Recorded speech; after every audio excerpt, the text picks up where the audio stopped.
संस्कृत व्याकरण। आप लोग बहुत ही रुचि पूर्वक संस्कृत व्याकरण का अध्ययन कर रहे हैं, इसीलिए आगे चलने का, पढ़ाने का थोड़ा मन किया है। तो अब आ जाइए आप व्यंजन संधि में। जिन लोगों ने व्याकरण की पुस्तकें जम्बूदीप हसनापुर से मंगवाई है, संभवतः सबके पास पुस्तकें पहुंच गई होंगी। नहीं पहुंची हो और आपको आवश्यकता है, पढ़ना है, तो आप जरूर जरूर मंगवाइए। कोई शुल्क नहीं है किसी प्रकार का, पढ़ना ही सबसे बड़ा आपका शुल्क है।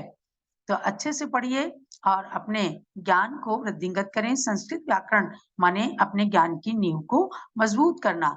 तो अब व्यंजन संधि में आते हैं। व्यंजन संधि मतलब अभी आप पहले स्वर संधि आपने पढ़ी, फिर प्रकृति भाव संधि पढ़ी। स्वर संधि में आपने पढ़ा कि स्वर का स्वर के साथ संयोग कराया गया, विग्रह करके और उनकी संधि कराई गई, तो वो स्वर संधि कही गई। प्रकृति भाव संधि में आपने जाना कि कुछ शब्द ऐसे हैं जो ज्यों की त्यों रहते हैं और कुछ की संधि होती है, तो उसमें विशेष नियम उस जगह बताया है। अब है व्यंजन संधि। व्यंजन संधि किसे कहते हैं? सबसे पहले देखिएगा पेज नंबर 19 और सूत्र नंबर आएगा 68। उससे पहले जाने आप कि व्यंजन संधि क्या है। तो व्यंजन के साथ स्वर या व्यंजन के साथ व्यंजन का संश्लेष होना, मिलना और व्यंजन में उसका परिवर्तित हो जाना, इसको कहते हैं व्यंजन संधि। तो अब इसमें दिया है वाक् प्लस अत्र, वाक् प्लस अत्र और वाक् प्लस जयति। देखिएगा कि वाक् में का व्यंजन है और अत्र स्वर है, फिर वाक् प्लस जयति दोनों ही व्यंजन है, क भी व्यंजन है, जा भी व्यंजन है। अच प्लस अत्र ये एक स्वर है और एक व्यंजन है, और अच प्लस गच्छति ये भी व्यंजन है और ये भी व्यंजन है। तो व्यंजन की स्वर के साथ और व्यंजन की व्यंजन के साथ संधि के लिए आपको शब्द दिए हैं। पहले वाक् प्लस अत्र, वाक् प्लस जयति, अच प्लस अत्र, अच प्लस गच्छति, षट् प्लस अत्र, षट् प्लस गच्छति, तत् प्लस अत्र, तत् प्लस गच्छति, ककु प्लस आस्ते और ककु प्लस जयति। हर एक शब्द को एक स्वर के साथ संधि करना और एक व्यंजन के साथ संधि करने की इसमें प्रक्रिया बता रहे हैं। इस प्रकार से ये दो शब्द हो गए जो कि इसमें लिखे हैं। वैसे तो पुस्तक के अंदर भी सब कुछ लिखा है, लेकिन फिर भी आप इसको जब कॉपी में लिख लिख करके और उसकी सिद्धि करेंगे, यानी कि विग्रह करके और सूत्र के नियम के अनुसार संधि करेंगे, तो आपका विषय और अच्छे से पक्का हो जाएगा। तो ये दो शब्द हैं। अब इसमें सूत्र लगता है वर्ग प्रथमा पदांताः, वर्ग प्रथमा पदांता, स्वर घोष वत्सु तृतीयान्, स्वर घोष वत्सु तृतीयान्। पढ़िए पूरा सूत्र, वर्ग प्रथमा पदांताः, स्वर घोष वत्सु तृतीयान्। ये सूत्र कहता है स्वर और घोषवान व्यंजनों के आने पर वर्ग का प्रथम अक्षर यदि पद के अंत में है तो वह अपने वर्ग का तृतीय अक्षर हो जाता है। देखो व्याकरण सही में देखो अब आई, यानी आपने घोषवान और अघोषवान ये संज्ञाएं पहले चैप्टर में पढ़ी हैं। तो घोषवान किसे कहते हैं? उसमें था वर्गाणाम प्रथम द्वितीय ससाचा घोषा, वर्ग के प्रथम और द्वितीय अक्षर ये क्या कहलाते हैं? अघोष। और स्वर और घोषवान, घोषवान से मतलब क्या लिया? तृतीय अक्षर। प्रथम और द्वितीय तो अघोष थे और तृतीय चतुर्थ अक्षर ये घोषवान। तो स्वर और घोषवान व्यंजनों के आने पर, माने जैसे अत्र है तो स्वर है और जयति है ये घोषवान है। आगे आगे का कहाँ है? ये पहले का तो एक एक अक्षर है, संधि किसके साथ होनी है? आगे वाले के साथ होनी है। तो स्वर और घोषवान, तो स्वर में लेना अत्र का आ स्वर है और वाक् प्लस जयति जो है तो ज जो है वो घोषवान है। इस प्रकार से वर्ग का प्रथम अक्षर है जो, तो उसको पद के अंत में है तो अपने वर्ग का तृतीय अक्षर हो। अपने वर्ग का मतलब का है तो वो उसको ग हो जाएगा, क ख ग, उसी वर्ग का तृतीय अक्षर हो जाएगा।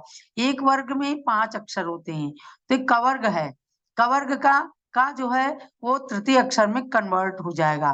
तो वाग को वाग हो गया, अत्र है तो वागत्र हो गया। वाग वाग प्लस अत्र, तो इसकी संधि कैसे होगी? व्यंजन मस्वरम परवर्णम नयेत, व्यंजन मस्वरम परवर्णम नयेत। इससे जो है उसमें गा में आ जुड़ गया तो वागत्र हो गया।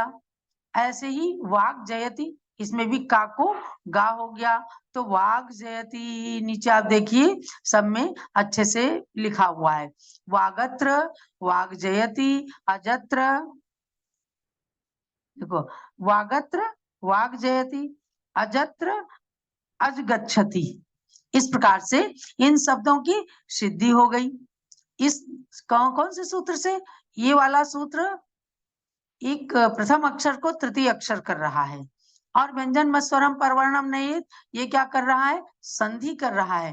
तो आपके वाग प्लस अत्र जो है वो वागत्र बन गया, वाग प्लस जयति जो है वाग जयति बन गया। ऐसे अज प्लस अजत्र बन गया, अज प्लस गच्छति अज गच्छति बन गया।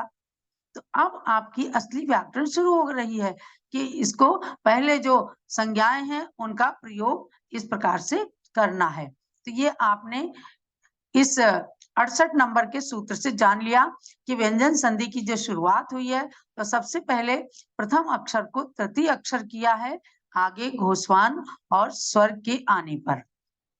समझ में आ गया ना? घोषवान माने तृतीय अक्षर जो आया है जयति, तब उससे पहले वाले अक्षर को अपने ही वर्ग का तृतीय अक्षर हुआ। तो ये हो गए। अब उसके बाद कहते हैं कि वाक् प्लस मति, अच प्लस मात्रम, सट प्लस मुखानी, तत् प्लस नयनम, त्रिष्टु प्लस मिनोति। इनकी कैसे संधि करेंगे? तो अगला सूत्र आता है 69 नंबर 69।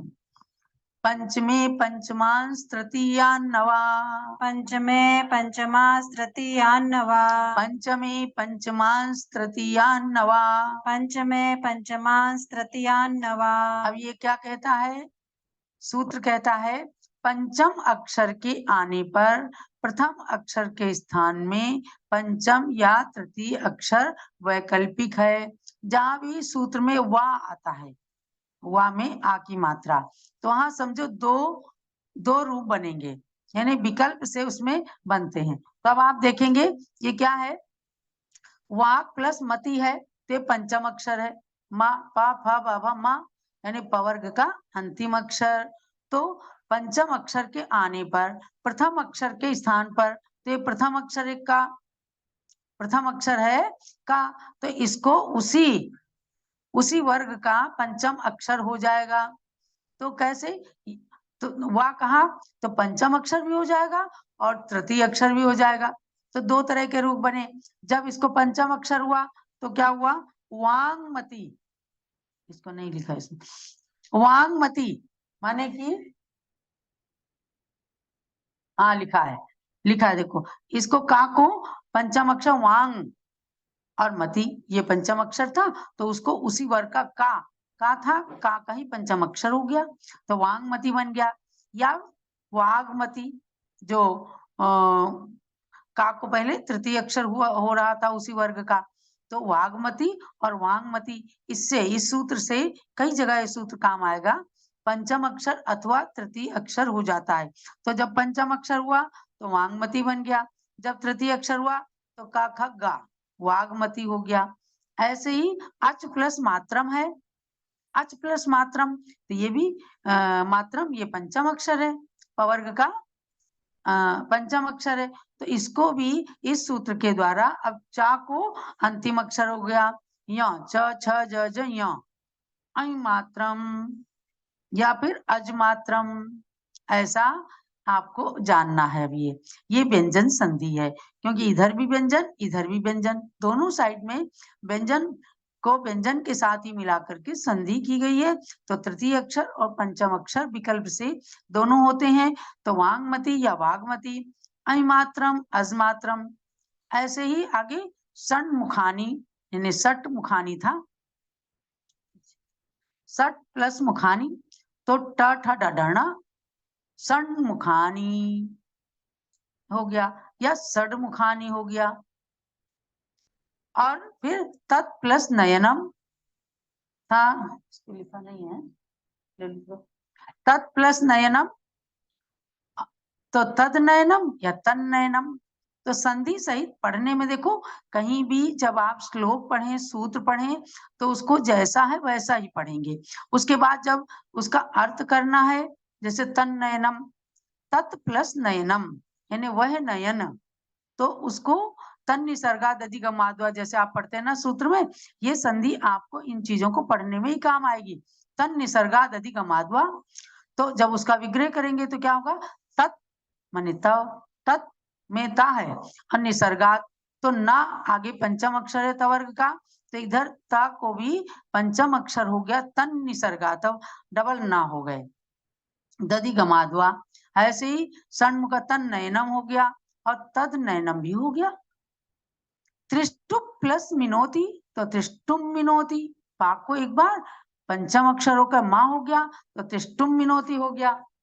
हाँ देखो, तत् प्लस नयनम है तो तन नयनम बन गया, इस त को ना हो गया तो तन नयनम बन गया, और जब ना नहीं हुआ तो तृतीय अक्षर से तद नयनम।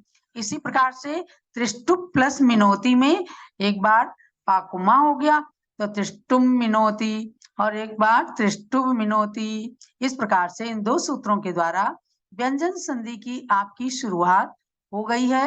अब इसी प्रकार से जो चीज आप पढ़ते हैं ना, इसको आप एक दूसरे को अगर पढ़ा भी दें या फिर उसको बार बार अभ्यास करें, उस कॉपी में लिख लिख करके उसको अभ्यास करने से बहुत ही सरलता से आपको संधि प्रकरण समझ में आएगा। तब आपके ज्ञान के रास्ते आगे और खुलेंगे, ताकि पढ़ने में भी और अर्थ को समझने में भी आपको सहूलियत हो जाएगी। जावाणी के ज्ञान ते सूझे लोकालोक, सोवाणी मस्तक चढ़ो सदा देत हूँ दो। हे जिनवाणी भारती तोई जपूं दिन रैन, जो तेरी शरणा गए सो पावे सुख चैन।